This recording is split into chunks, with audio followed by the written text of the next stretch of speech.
그때 엄마가 아버지한테 뭐라고 소리쳤는지 기억나. 영숙이 기억을 더듬어 보려 애쓰고 있었습니다. 하지만 워낙 오래된 일이라 정확히 떠오르지 않았죠. 혹시 아버지에게 우리가 모르는 자식이 있는 거 아니야? 미숙의 말에 모두가 깜짝 놀랐습니다. 생각해보지 못했던 가능성이었거든요. 하지만 완전히 불가능한 일은 아니었습니다. 그런 말도 안 되는. 서울 근교 어느 조용한 동네, 세월의 흔적이 깊게 밴 한옥 한 채가 고즈넉하게 자리하고 있습니다. 기와 지붕 사이로 스며드는 오후 햇살이 마당 한 구석에 쌓인 낙엽들을 비추고 있죠. 이곳에 홀로 살고 있는 정만수 할아버지는 올해로 83입니다. 동네 사람들은 모두 정만수 할아버지가 치매에 걸렸다고 속삭입니다. 길에서 마주치면 멍하니 허공을 바라보기도 하고 가끔은 아는 사람의 이름을 기억하지 못하는 척하기도 하거든요. 하지만 이 모든 것이 연기라는 걸 아는 사람은 아무도 없습니다. 정만수는 대청마루에 앉아 붓을 들고 있습니다. 먹물이 스며든 종이 위로 한 글자씩 정성스럽게 써내려가는 모습이 예사롭지 않죠. 80평생을 살아온 노인의 손놀림에는 여전히 힘이 느껴집니다. 치매라는 소문과는 전혀 다른 모습입니다. 아버지, 저 왔습니다. 문을 열고 들어온 사람은 큰아들 태식입니다. 48살의 태식은 몇 년 전 사업에 실패한 후 아버지 집에 얹혀 살고 있습니다. 한때는 제법 잘 나가는 사업가였지만 지금은 아버지 눈치를 보며 하루하루를 버텨나가고 있죠. 아, 태식이 왔구나. 정만수는 붓을 내려놓고 아들을 바라봅니다. 하지만 그 시선 어딘가에는 씁쓸함이 묻어 있습니다. 태식은 아버지 앞에서 항상 위축된 모습을 보입니다. 사업 실패의 상처가 아직도 아물지 않았거든요. 오늘 호식이는 안 와? 형님은 바쁘다고 하더군요. 차남 호식은 서울에서 공무원으로 일하고 있습니다. 안정적인 직장에 다니는 것을 자랑스러워하며 사업에 실패한 형과 늙은 아버지를 은근히 무시하고 있죠. 한 달에 한 번 오면 많이 오는 편입니다. 정만수는 고개를 끄덕입니다. 예상했던 대답이었거든요. 새 딸들은 어떤가요? 첫째 딸 영숙, 둘째 딸 순정, 셋째 딸 은정은 모두 시집을 간 후로는 명절에나 얼굴을 비춥니다. 존재감 없이 조용히 지내고 있죠. 하지만 막내딸 미숙은 다릅니다. 42살의 미숙은 결혼하지 않고 아버지 곁에서 살며 꾸준히 아버지를 챙기고 있습니다. 다른 형제자매들이 점점 멀어져 갈 때도 미숙만은 아버지 곁을 지키고 있죠. 아버지, 오늘 컨디션은 어떠세요? 미숙이 부엌에서 차를 끓여 가져왔습니다. 정만수는 딸을 바라보며 잠시 미소를 지었습니다. 이 집에서 유일하게 진심으로 자신을 걱정해주는 사람이 바로 미숙이라는 걸 알고 있거든요. 괜찮다. 오늘은 붓글씨나 좀 써볼까 했는데. 태식은 아버지가 붓글씨를 쓰는 모습을 신기하게 바라봅니다. 치매 환자가 이렇게 정교한 글씨를 쓸 수 있을까 하는 의문이 들지만 의사가 치매라고 진단했으니 그런가 보다 하고 넘어갑니다. 해가 저물어가자 태식과 미숙은 각자의 방으로 들어갔습니다. 정만수는 홀로 대청마루에 남아 다시 붓을 들었습니다. 달빛이 한옥마당을 은은하게 비추는 고요한 밤, 정만수는 중얼거리기 시작했습니다. 내가 죽고 나면 이 집이 누굴 삼킬지 두고 보자. 그 목소리에는 오랜 세월 쌓인 서운함과 실망감이 묻어 있었습니다. 치매인 척 연기를 하면서도 모든 것을 지켜보고 있는 정만수의 마음은 복잡하기만 합니다. 자식들이 자신의 재산에만 관심이 있다는 걸 너무나 잘 알고 있거든요. 정만수는 붓글씨를 마저 완성했습니다. 종이 위에는 가족이라는 두 글자가 또렷하게 적혀 있었습니다. 하지만 그 글자를 바라보는 정만수의 눈빛은 쓸쓸하기만 했습니다. 정만수가 세상을 떠난 것은 그로부터 일주일 후였습니다. 아침 일찍 미숙이 아버지 방에 차를 가져다 드리려다가 발견했죠. 정만수는 마치 잠든 것처럼 편안한 얼굴로 영면에 들어 있었습니다. 아버지, 미숙의 울음소리가 한옥 전체를 울렸습니다. 태식은 급히 방으로 달려왔고 곧이어 구급차가 도착했지만 이미 늦은 상황이었습니다. 의사는 조용히 고개를 저었고 정만수의 죽음이 공식적으로 확인되었습니다. 병원 영안실에서 태식은 재빨리 움직였습니다. 아버지의 죽음을 확인하자마자 가장 먼저 한 일이 유산 관련 서류들을 챙기는 것이었죠. 아버지의 지갑에서 통장과 도장을 꺼내고 중요해 보이는 문서들을 서둘러 가방에 넣었습니다. 형님, 지금 뭐 하시는 거예요? 뒤늦게 소식을 듣고 달려온 호식이 태식의 행동을 목격했습니다. 호식의 목소리에는 분노가 섞여 있었죠. 아버지가 돌아가신 지 불과 몇 시간도 안 된 상황에서 형이 유산부터 챙기는 모습이 믿을 수 없었거든요. 뭘 하긴 정리해야 할 게 많잖아. 장례 준비도 해야 하고. 태식은 당황한 기색을 숨기며 대답했습니다. 하지만 호식은 이미 형의 의도를 파악하고 있었습니다. 정리라고요? 아버지 돌아가시자마자 통장부터 챙기는 게 정리예요? 야, 호식아. 내가 뭘 안다고. 형님이야말로 뭘 안다는 거죠? 아버지 살아계실 때는 언제 집에 있었어요? 형제의 목소리가 점점 높아졌습니다. 영안실이라는 장소를 의식해서 조금 낮췄지만 서로를 향한 불신은 이미 폭발 직전이었죠. 그만 좀 해요, 오빠들. 세 딸들이 울면서 두 사람을 말렸습니다. 영숙, 순정, 은정은 모두 눈물을 훔치며 형제들의 다툼을 중재하려 했지만 상황은 쉽게 진정되지 않았습니다. 호식은 참다 못해 손에 들고 있던 물컵을 태식에게 뿌렸습니다. 형님, 정말 실망스러워요. 물에 흠뻑 젖은 태식은 주먹을 불끈 쥐었지만 병원이라는 장소 때문에 참을 수밖에 없었습니다. 주변 사람들이 모두 쳐다보고 있었거든요. 그날 밤 장례식장에서 문상객들이 하나둘씩 돌아간 후 뜻밖의 방문객이 나타났습니다. 정장을 입은 중년 남성이 유가족들을 찾아왔죠. 안녕하십니까? 저는 김 변호사라고 합니다. 변호사는 공손하게 인사를 건넸습니다. 유가족들은 갑작스러운 변호사의 등장에 당황했습니다. 아버지가 변호사와 무슨 일이 있었던 걸까요? 고인께서 생전에 저에게 부탁하신 일이 있어서 왔습니다. 변호사는 서류 가방에서 봉투 하나를 꺼냈습니다. 봉투 겉면에는 정만수의 손글씨로 유원장이라고 적혀 있었습니다. 돌아가시기 일주일 전에 직접 저희 사무소에 오셔서 꼭 전해달라고 하셨습니다. 태식과 호식은 서로를 쳐다봤습니다. 아버지가 치매였는데 어떻게 변호사 사무소에 갔을까요? 미숙도 놀란 표정을 감추지 못했습니다. 변호사는 조심스럽게 봉투를 열어 유언장을 꺼냈습니다. A사 용지 한 장에 정만수의 또렷한 필체로 적힌 유언장이었죠. 변호사가 내용을 읽어나가기 시작했습니다. 나 정만수는 정신이 온전한 상태에서 이 유언장을 작성한다.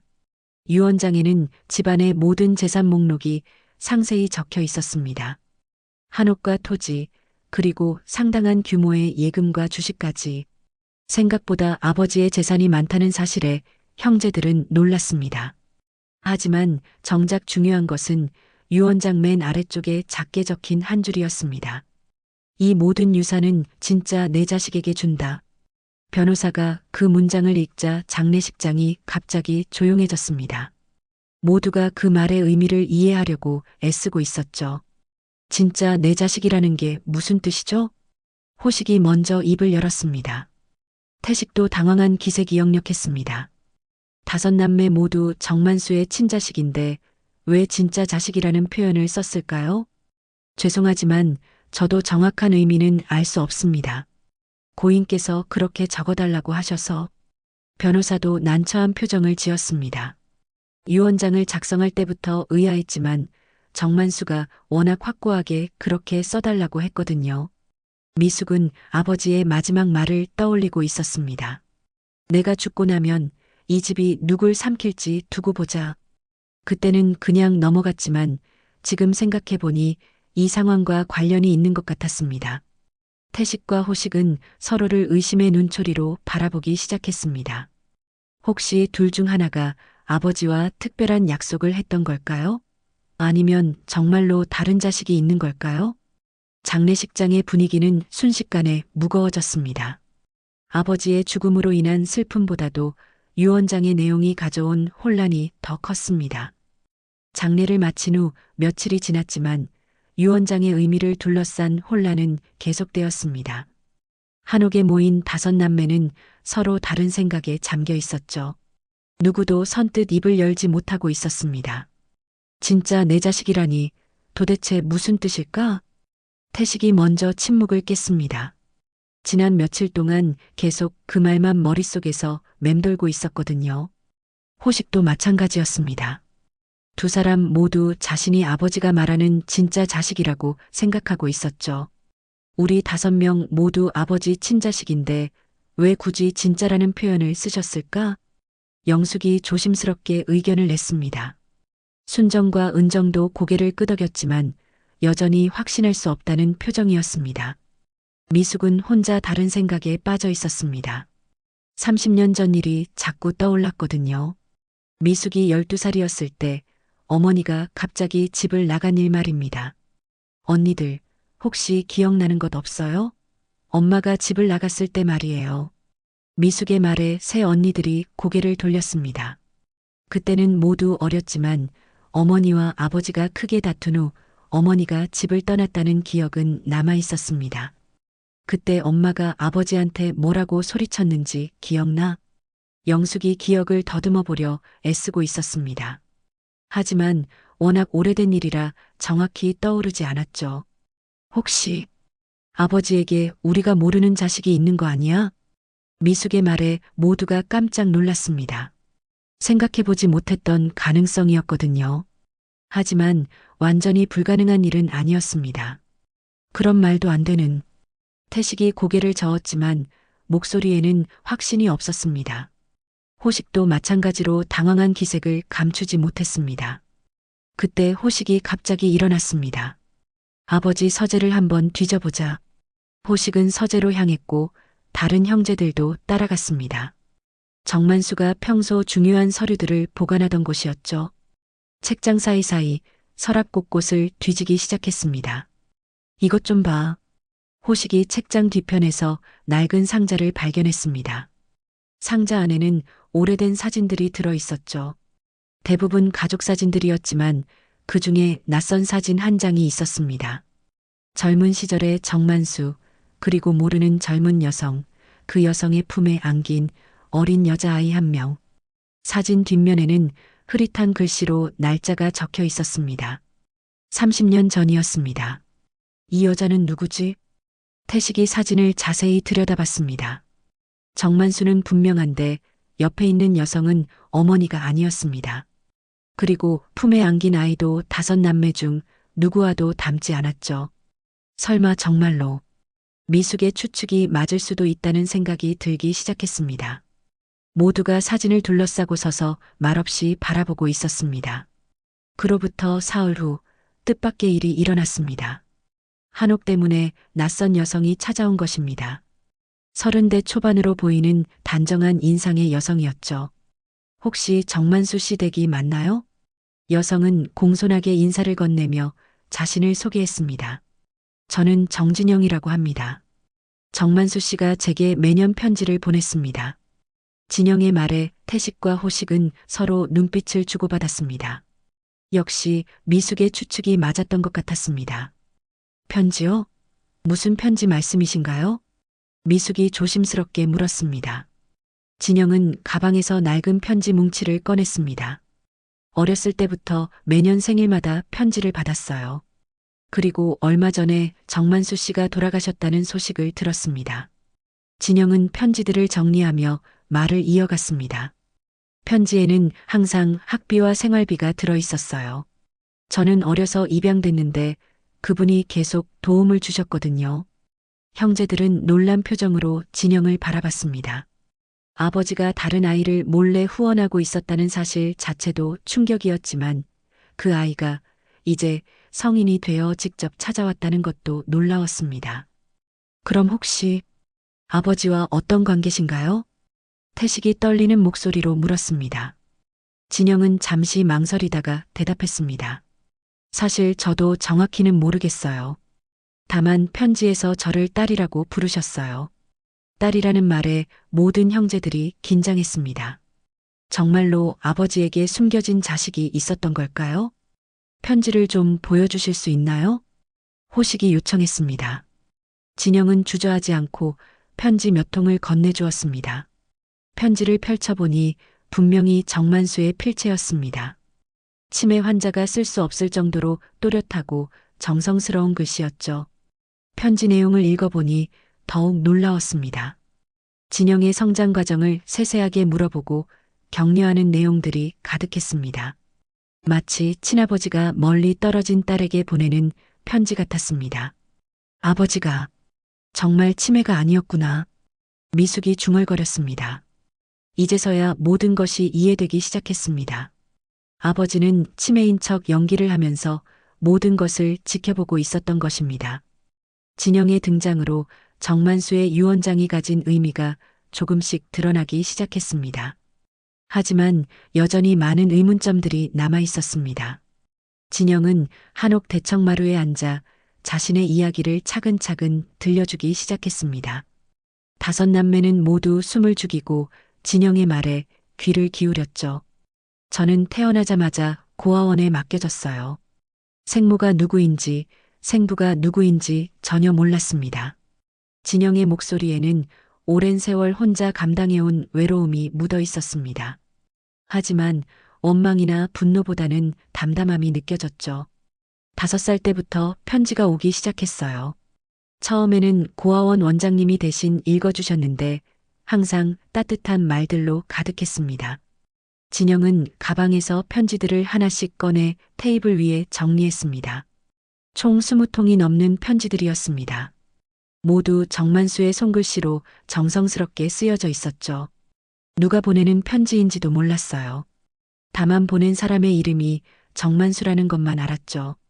태식이 편지 한 통을 집어들어 읽기 시작했습니다. 진영아, 올해도 내 생일이 돌아왔구나. 아빠는 내가 건강하게 자라고 있다는 소식을 들을 때마다 얼마나 기쁜지 몰라. 편지 내용을 듣고 있던 미숙의 눈에 눈물이 맺혔습니다. 아버지가 이런 마음을 품고 살아오셨다는 게 믿어지지 않았거든요.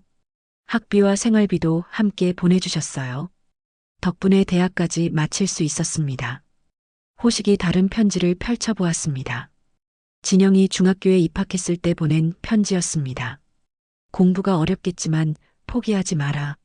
아빠가 항상 내 곁에서 응원하고 있단다. 입양 가정에서 자랐지만 이 편지들 덕분에 외롭지 않았어요. 누군가 저를 생각해주고 있다는 것만으로도 큰 힘이 되었거든요. 진영은 특별히 소중하게 보관해온 편지 한 통을 꺼냈습니다. 20살 생일에 받은 마지막 편지였습니다. 이게 마지막으로 받은 편지예요. 미숙이 그 편지를 받아서 읽기 시작했습니다. 다른 편지들보다 훨씬 긴 내용이었죠. 진영아, 내가 이제 성인이 되었구나. 이제는 내 스스로 살아갈 수 있을 거야. 아빠는 지금까지 내게 진실을 말하지 못했다. 하지만 이제는 말해야 할 때가 온 것 같다. 미숙의 목소리가 떨리기 시작했습니다. 편지의 핵심 부분이 다가오고 있었거든요. 나는 내 아버지다. 날 미워해도 좋다. 하지만 내가 이 세상에서 가장 소중한 내 딸이라는 것만은 기억해다오. 편지를 다 읽자 대청마루가 조용해졌습니다. 모두가 이 상황을 어떻게 받아들여야 할지 몰랐습니다. 그럼 정말로 아버지.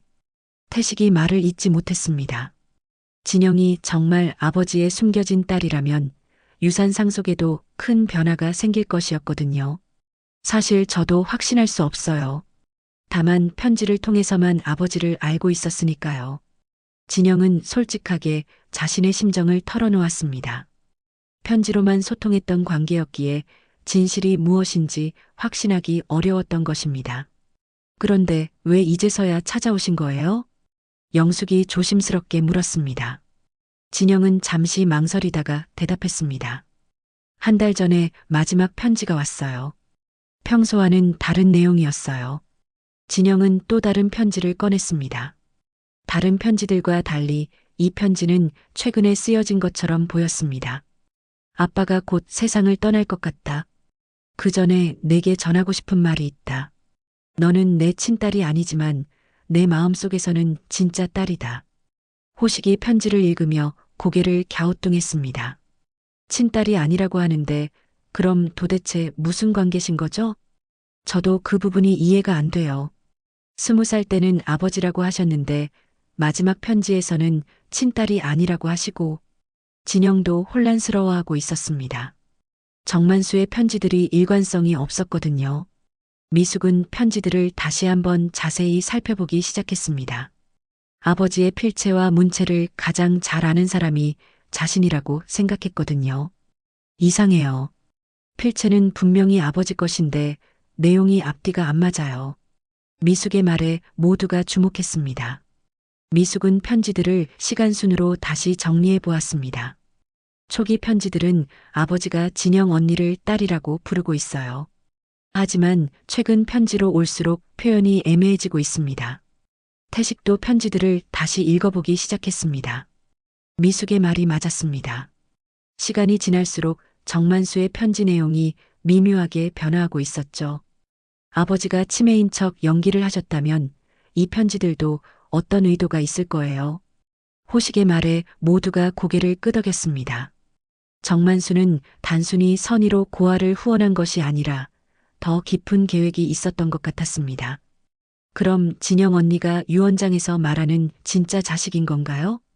순정이 조심스럽게 물었습니다. 하지만 아직 확실한 것은 아무것도 없었습니다. 진영은 편지들을 다시 가방에 정리하며 말했습니다. 저는 유산 같은 건 바라지 않아요. 다만 정만수 씨가 왜 저에게 이런 편지들을 보내셨는지 알고 싶을 뿐입니다. 아버지, 진짜로 치매 아니었구나. 미숙이 다시 한번 중얼거렸습니다. 이제서야 아버지의 진짜 모습이 보이기 시작했습니다. 치매인 척 연기를 하면서도 진영에게는 꾸준히 편지를 보내고 있었던 것입니다. 편지들이 가져온 새로운 사실들로 인해 상황은 더욱 복잡해졌습니다. 과연 진영이 정만수가 말하는 진짜 자식일까요? 진영이 한옥을 떠난 후 호식은 혼자 서울에 올라가 급한 일을 처리했습니다. 바로 DNA 검사를 의뢰하는 것이었죠. 진영이 정말 아버지의 딸인지 확인하고 싶었거든요. 형님, 결과 나왔어요. 일주일 후 호식이 검사 결과를 들고 한옥으로 돌아왔습니다. 봉투를 받아든 태식의 손이 떨리고 있었습니다. 이 결과에 따라 모든 것이 달라질 수도 있었거든요. 뭐라고 나와 있어? 미숙이 초조하게 물었습니다. 호식은 봉투를 뜯어 결과지를 꺼냈습니다. 검사기관의 정식 서류였죠. 친자 관계 확률 0.1%. 호식이 결과를 읽자 모두가 놀랐습니다. 진영과 정만수는 혈연 관계가 아니었던 것입니다. 그럼 진영 씨는 아버지 딸이 아니라는 거네요. 영숙이 안도의 한숨을 쉬었습니다. 유산 분할이 복잡해질 뻔했거든요. 하지만 태식은 여전히 석연치 않다는 표정이었습니다.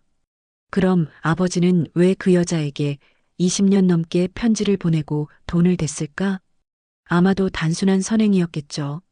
아버지께서 마음이 따뜻하셨으니까요. 순정이 추측했지만 호식은 고개를 저었습니다. 선행치고는 너무 오래 갔어. 그리고 편지 내용도 일반적인 후원자가 쓸 내용이 아니었잖아. 그때 진영에게서 전화가 왔습니다. DNA 검사 결과를 알고 있는지 궁금해서였죠. 네, 결과 나왔어요. 혈연 관계가 아니라고 하더군요. 호식이 전화를 받으며 냉정하게 말했습니다. 전화 너머로 진영의 작은 한숨 소리가 들렸습니다. 그렇군요. 역시 그럴 줄 알았어요. 그럼 이제 편지들도 돌려주시고. 잠깐만요. 제가 드릴 게 하나 더 있어요. 진영이 호식의 말을 끊었습니다. 사실 마지막에 받은 편지가 한 통 더 있어요. 정만수 씨가 돌아가신 후에 우편으로 도착했어요. 호식은 눈썹을 찌푸렸습니다. 또 다른 편지라니 도대체 무슨 내용일까요? 지금 가져오겠습니다. 1시간 후 진영이 다시 한옥에 나타났습니다. 손에는 새로운 편지 한 통을 들고 있었죠. 이게 마지막 편지예요. 진영이 편지를 테이블에 올려놓았습니다. 봉투에는 정만수의 필체로 진영에게라고 적혀 있었습니다. 미숙이 편지를 펼쳐 읽기 시작했습니다. 진영아, 내가 이 편지를 읽을 때쯤이면 아빠는 이미 세상을 떠났을 거야. 지금까지 진실을 숨겨서 미안하다. 미숙의 목소리가 점점 작아졌습니다. 편지 내용이 예상과 달랐거든요. 넌 피는 안 섞였지만 내 마음을 가진 아이야. 진짜 부모보다 더 소중한 내 딸이다. 마음을 가진 아이라니 무슨 뜻이죠? 태식이 이해할 수 없다는 표정으로 물었습니다. 진영도 당황한 기색이 역력했습니다. 저도 무슨 의미인지 모르겠어요. 그때 태식이 갑자기 화를 냈습니다. 이제 그만 좀 해요. 저 여자는 아버지의 간병인이었어. 유산 노리고 접근한 거라고. 태식의 목소리가 한옥 전체에 울렸습니다. 그동안 쌓인 스트레스가 한꺼번에 터진 것 같았죠. 간병인이요? 미숙이 놀라며 물었습니다. 태식은 자신도 모르게 말을 꺼낸 것을 후회했지만 이미 늦었습니다. 아버지가 치매 진단을 받으셨을 때 잠깐 간병인을 고용했었어. 그게 바로 저 여자야. 형제들이 모두 태식을 바라봤습니다. 이런 중요한 사실을 왜 지금까지 숨기고 있었던 걸까요? 그럼 진영 씨가 아버지를 직접 돌봤다는 말씀이에요? 호식이 따져 물었습니다. 태식은 고개를 끄덕였습니다. 2달 정도였어. 그 후로는 간병인 없이 지냈지. 진영은 조용히 듣고 있다가 입을 열었습니다. 맞아요. 저는 정만수 씨의 간병인이었어요. 진영의 고백에 모두가 놀랐습니다. 지금까지 이 사실을 숨기고 있었던 것입니다. 그때 정만수 씨가 제게 많은 이야기를 해주셨어요. 어렸을 때 받았던 편지들 얘기도 하시고요. 그럼 아버지가 편지 보낸 이유를 아시는 거네요? 미숙이 급하게 물었습니다. 진영은 잠시 망설이다가 가방에서 또 다른 종이를 꺼냈습니다. 사실 이것도 있어요. 그것은 DNA 검사 결과지였습니다. 하지만 호식이 받은 것과는 다른 검사 기관에서 나온 것이었죠. 저도 궁금해서 따로 검사를 받아봤어요. 진영이 종이를 펼쳐 보였습니다. 검사 결과를 본 순간 모두가 입을 다물지 못했습니다. 정태식, 정진영. 친자관계 확률 99.9%. 결과지에는 분명히 태식과 진영의 이름이 적혀 있었습니다. 진영은 정만수의 딸이 아니라 태식의 딸이었던 것입니다. 이게 무슨... 태식이 결과지를 보며 말을 잇지 못했습니다. 얼굴이 새하얗게 질려 있었죠. 형님, 이게 무슨 일이에요? 호식이 다그치듯 물었습니다. 하지만 태식은 여전히 충격에서 벗어나지 못하고 있었습니다. 진영이 조용히 말했습니다. 정만수 씨가 간병 중에 말씀해 주셨어요. 태식 씨가 젊었을 때 실수로 아이를 가진 여성이 있었다고. 그 아이가 바로 저라고요. 실수라니. 미숙이 오빠를 바라봤습니다. 태식은 여전히 아무 말도 할 수 없었습니다. 그래서 아버지가 저를 돌봐주셨던 거예요. 손녀를 챙기는 마음으로요. 진영의 말에 모든 것이 이해되기 시작했습니다. 정만수는 아들의 숨겨진 딸을 20년 넘게 돌봐왔던 것입니다. 태식은 마침내 입을 열었습니다. 나는 몰랐어. 정말 몰랐다고. 태식의 목소리에는 후회와 충격이 뒤섞여 있었습니다. 자신에게 딸이 있었다는 사실을 이제서야 알게 된 것입니다. 상황이 완전히 뒤바뀌었습니다. 진영은 정만수의 숨겨진 딸이 아니라 태식의 숨겨진 딸이었던 것입니다. 태식은 마루에 주저앉았습니다. 자신에게 딸이 있었다는 사실이 아직도 믿어지지 않았거든요. 30년 전 일이 파노라마처럼 머릿속을 스쳐 지나갔습니다. 형님, 정말 몰랐던 거예요? 호식이 의심스러운 눈초리로 형을 바라봤습니다. 태식은 고개를 저으며 대답했습니다. 정말 몰랐어. 그때는 너무 어렸고. 태식의 목소리가 떨리고 있었습니다. 젊은 시절의 잘못이 이렇게 돌아올 줄은 꿈에도 생각하지 못했거든요. 진영은 조용히 태식을 바라보고 있었습니다. 지금까지 아버지라고 부르던 정만수가 실제로는 할아버지였고 눈앞에 있는 태식이 친아버지라는 현실이 어색하기만 했습니다. 그 여자, 엄마는 어떻게 된 거예요? 진영이 조심스럽게 물었습니다. 태식은 한참을 망설이다가 입을 열었습니다. 이름은 김수진이었어. 당시에 같은 회사에서 일했었지. 태식은 기억을 더듬어가며 말을 이어갔습니다. 어느 날 갑자기 회사를 그만두더니 연락이 끊겼어. 나중에 들어보니 고향으로 내려갔다고 하던데. 그럼 엄마가 임신한 걸 알고 계셨던 거네요? 미숙이 물었습니다. 태식은 고개를 저었습니다. 전혀 몰랐어. 만약 알았다면. 태식의 말이 끝나기도 전에 호식이 화를 냈습니다. 만약 알았다면 뭘 하셨을 거예요? 어차피 책임지지 않았을 거 아니에요? 호식아. 미숙이 동생을 말렸지만 호식의 분노는 쉽게 가라앉지 않았습니다. 형님은 항상 그래요. 자기 일에만 신경 쓰고 다른 사람은 생각하지도 않고. 태식은 호식의 말에 아무런 반박도 하지 못했습니다. 어느 정도는 맞는 말이었거든요. 그때 갑자기 태블릿에서 소리가 났습니다. 미숙이 아버지 방에서 가져온 태블릿이었는데 자동으로 영상이 재생되기 시작한 것입니다. 이게 뭐지? 화면에 정만수의 모습이 나타났습니다. 영상을 미리 녹화해 둔 것 같았습니다. 모두가 화면에 집중했습니다. 얘들아, 너희가 이 영상을 보고 있다면 모든 진실이 밝혀진 후일 게다. 정만수의 목소리가 한옥 안에 울려 퍼졌습니다. 치매 환자의 목소리라고는 믿을 수 없을 정도로 또렷했습니다. 나는 지금까지 치매인 척 연기를 해왔다. 너희들이 내 재산에만 관심이 있는지 지켜보고 싶었거든. 태식과 호식은 서로 눈치를 보며 화면을 바라봤습니다. 아버지가 모든 것을 알고 계셨던 것입니다. 태식아, 너는 사업에 실패한 후 아버지 집에 얹혀 살면서도 여전히 오만했구나. 호식아, 너는 안정적인 직장을 자랑하면서 가족을 무시했고. 형제들의 얼굴이 붉어졌습니다. 아버지의 날카로운 지적이 가슴에 박혔거든요. 하지만 미숙이는 달랐다. 너만이 진심으로 아버지를 걱정했구나. 미숙의 눈에 눈물이 맺혔습니다. 아버지가 자신의 마음을 알아주고 계셨다는 것이 고마웠습니다. 그리고 진영아. 정만수가 카메라를 향해 말했습니다.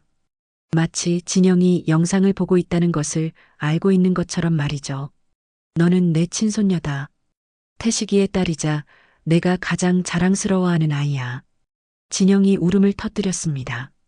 할아버지의 사랑을 직접 확인할 수 있어서 감격스러웠거든요. 내가 너에게 편지를 보낸 이유는 단순했다. 태식이는 내 존재를 몰랐고 너의 어머니 수진이는 태식이에게 알리지 말라고 당부했거든. 영상 속 정만수는 잠시 눈을 감았다가 다시 말을 이어갔습니다. 수진이는 태식이의 앞길을 막고 싶지 않다며 혼자 키우겠다고 했어. 하지만 경제적으로 어려워하는 걸 보고 내가 나섰던 거다. 태식은 자신도 모르게 눈물을 흘리고 있었습니다. 아버지의 깊은 사랑과 배려를 이제서야 깨달았거든요.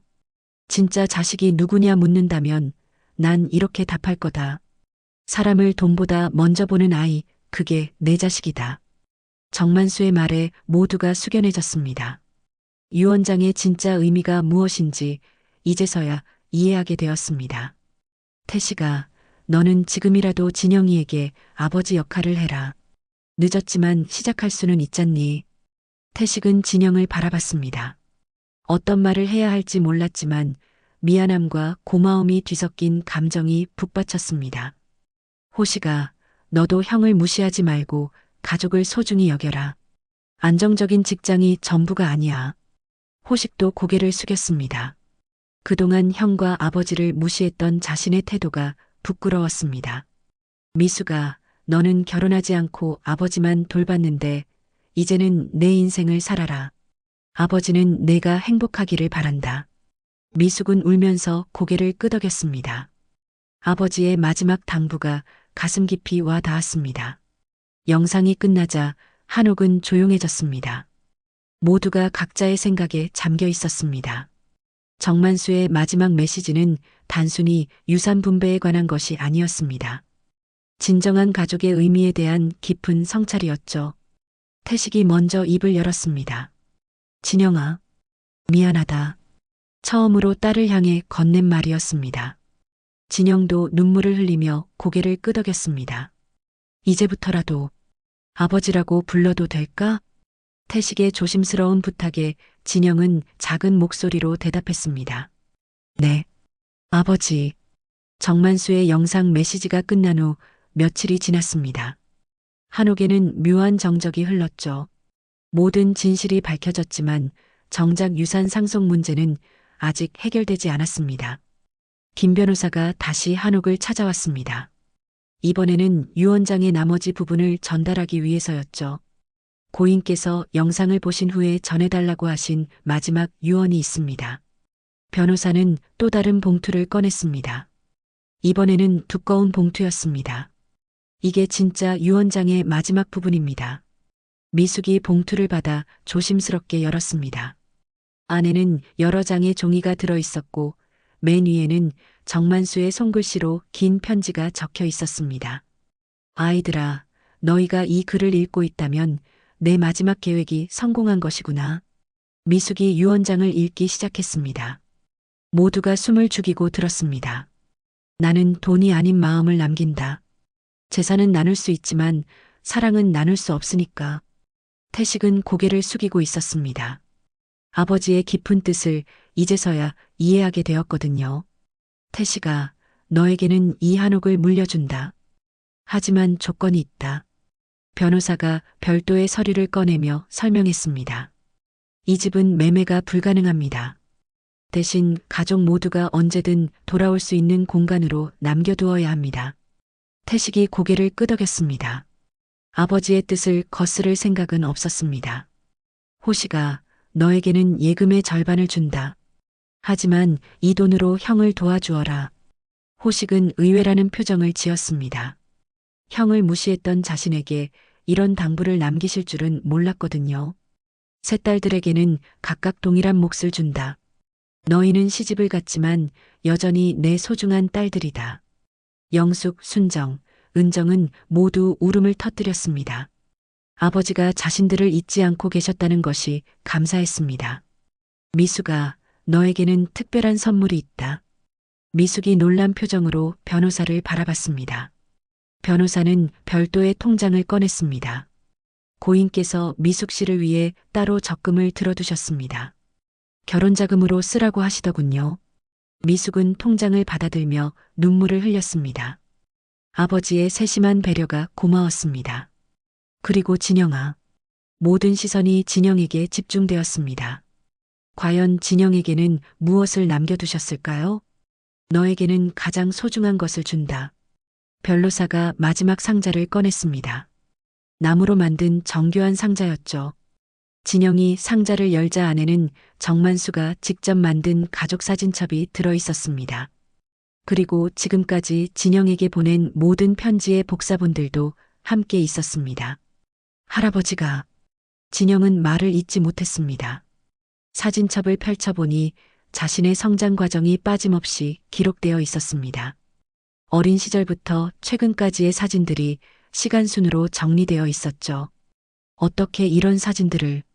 고인께서 간병 기간 동안 진영 씨에 대해 많은 이야기를 들으셨나 봅니다. 그리고 직접 찾아가서 사진도 구하셨고요. 변호사의 설명에 모두가 놀랐습니다.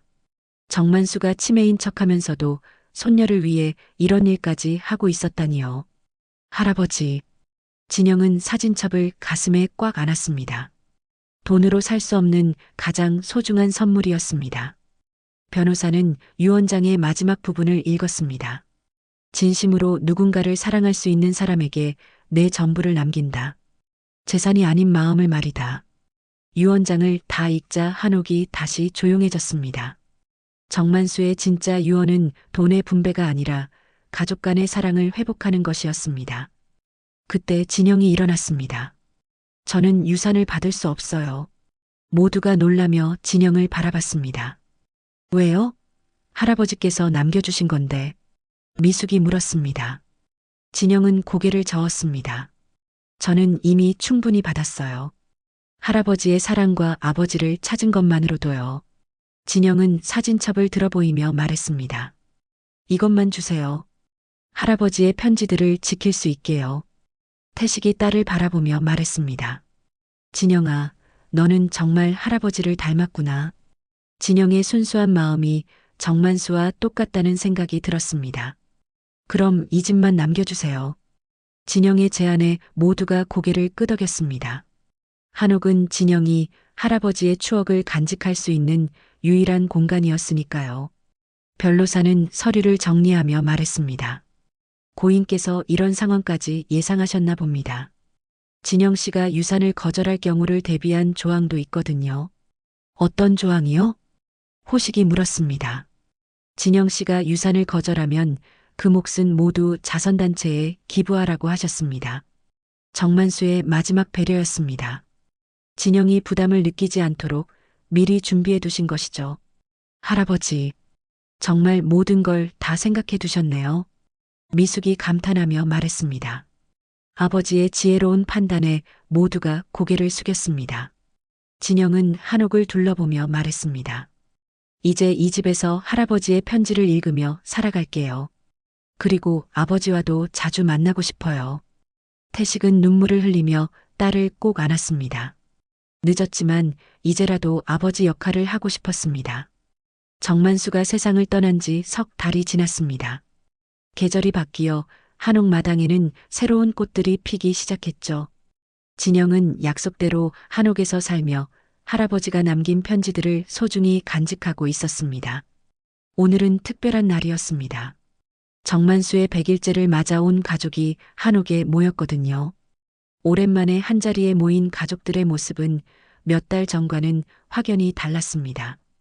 아버지, 이것 좀 도와주세요. 진영이 태식에게 제사상 준비를 부탁했습니다. 태식은 기꺼이 딸을 도왔죠. 서툴렀지만 정성스럽게 음식을 나르며 대화를 나눴습니다. 진영아, 요즘 어때? 혼자 사는 게 불편하지 않아? 괜찮아요. 할아버지가 남긴 편지들을 읽으면서 외롭지 않거든요. 태식은 딸의 성숙한 모습에 감탄했습니다. 자신이 키우지도 않았는데 이렇게 훌륭하게 자란 것이 신기하기만 했죠. 한편 부엌에서는 미숙과 새 언니들이 함께 음식을 준비하고 있었습니다. 예전처럼 존재감 없이 조용하지 않고 활발하게 대화를 나누고 있었죠. 미숙아, 아버지가 남겨주신 적금 어떻게 할 거야? 영숙이 물었습니다. 미숙은 미소를 지으며 대답했습니다. 사실 며칠 전에 좋은 사람을 소개받았어요. 이번에는 정말 결혼할 생각이에요. 정말? 축하해. 순정과 은정이 동시에 축하 인사를 건넸습니다. 미숙이 결혼을 결심한 것은 아버지의 마지막 당부 때문이기도 했습니다. 대청마루에서는 호식이 혼자 아버지의 영정을 바라보고 있었습니다. 지난 몇 달 동안 많은 생각을 했거든요. 형에 대한 태도, 가족에 대한 무관심, 모든 것을 반성하고 있었습니다. 호식아, 태식이 다가왔습니다. 형제가 단둘이 마주 앉은 것은 정말 오랜만이었습니다. 형님, 그동안 정말 죄송했습니다. 호식이 먼저 사과했습니다. 태식도 고개를 저었습니다. 나도 마찬가지야. 형으로서 부족했어. 두 사람은 서로를 바라보며 미소를 지었습니다. 아버지의 죽음이 가져온 가장 큰 선물은 바로 이런 화해였을지도 모릅니다. 형님, 사업 다시 시작하시죠. 제가 도와드릴게요. 호식의 제안에 태식이 놀랐습니다. 괜찮아. 나이도 많고 아버지께서 우리가 서로 도우라고 하셨잖아요. 그리고 진영이도 있으니까 더 열심히 살아야죠. 태식은 동생의 진심 어린 제안에 감동했습니다. 아버지가 바라던 형제의 모습이 바로 이런 것이었겠죠. 해가 저물 무렵 제사를 마친 가족들은 마당에 둘러앉았습니다. 정만수가 생전에 가장 좋아하던 시간이었죠. 달빛이 한옥을 은은하게 비추고 있었습니다. 할아버지께서 살아계셨다면 얼마나 기뻐하셨을까요? 진영이 중얼거렸습니다. 모두가 고개를 끄덕였습니다. 아버지는 지금도 우리를 지켜보고 계실 거야. 미숙이 말했습니다. 그때 바람에 흔들리는 나뭇잎 소리가 들렸습니다. 마치 정만수가 대답하는 것 같았죠. 태식이 조용히 말했습니다. 나는 저 아이에게 아무것도 해준 것이 없구나. 진영을 바라보며 하는 말이었습니다. 30년간 부재했던 아버지로서의 역할에 대한 미안함이 담겨 있었죠. 하지만 이제부터라도 해주시면 돼요. 진영이 아버지를 위로했습니다. 그래, 이제부터가 시작이야. 호식이 형의 어깨를 두드리며 말했습니다. 하지만 그 아이는 아버지의 마지막 선물이었어. 호식의 말에 모두가 공감했습니다. 진영의 존재가 흩어진 가족을 다시 모으는 계기가 되었거든요. 진영은 할아버지가 남긴 편지함을 꺼냈습니다. 제가 할아버지께 마지막으로 쓴 편지가 있어요. 읽어드릴까요? 모두가 고개를 끄덕였습니다. 진영이 편지를 펼쳐 읽기 시작했습니다. 할아버지, 저는 이제 진짜 가족이 뭔지 알 것 같아요. 피가 섞이지 않아도 멀리 떨어져 있어도 진심으로 사랑하면 가족이 되는 거였네요. 진영의 목소리에 울림이 있었습니다. 할아버지께서 저에게 준 건 돈이 아니라 사랑이었어요. 그리고 그 사랑으로 진짜 아버지도 찾을 수 있었고요. 태식의 눈에 눈물이 맺혔습니다. 이제 저도 할아버지처럼 살고 싶어요. 누군가를 진심으로 사랑할 수 있는 사람이 되고 싶어요. 편지를 다 읽자 모두가 조용히 박수를 쳤습니다. 진영의 마음이 모든 사람에게 전해졌거든요. 그때 미숙이 일어나서 대청마루로 갔습니다. 거기에는 정만수가 마지막으로 쓴 붓글씨가 걸려 있었습니다. 재산은 나눌 수 있어도 진심은 나눌 수 없다. 미숙이 그 글씨를 읽자 모두가 다시 한번 아버지의 깊은 뜻을 되새겼습니다. 아버지께서 우리에게 진짜 남겨주신 건 이 말씀이었네요. 영숙이 말했습니다. 밤이 깊어가자 가족들은 하나둘 집으로 돌아갔습니다. 하지만 예전처럼 서먹하게 헤어지지 않았습니다. 서로 안부를 묻고 다음 만남을 약속하며 따뜻하게 작별했죠. 진영과 태식만 한옥에 남았습니다. 아버지와 딸이 오붓하게 대화할 시간이 필요했거든요. 아버지, 후회되지 않아요? 진영이 물었습니다. 뭐가? 저를 몰랐던 건 말이에요. 태식은 잠시 생각하다가 대답했습니다. 후회는 되지만 원망하지는 않아. 할아버지께서 너를 더 잘 키워주셨으니까. 진영은 미소를 지었습니다. 저도 아버지를 원망하지 않아요. 할아버지 덕분에 사랑받으며 자랐거든요. 두 사람은 서로를 바라보며 환하게 웃었습니다. 늦었지만 진짜 아버지와 딸의 관계가 시작되는 순간이었죠. 한옥 대청마루에는 여전히 정만수의 붓글씨가 걸려 있습니다. 재산은 나눌 수 있어도 진심은 나눌 수 없다. 이 말처럼 정만수가 남긴 진짜 유산은 돈이 아니라 가족 간의 사랑이었습니다. 그리고 그 사랑은 이제 새로운 세대로 이어져 갈 것입니다.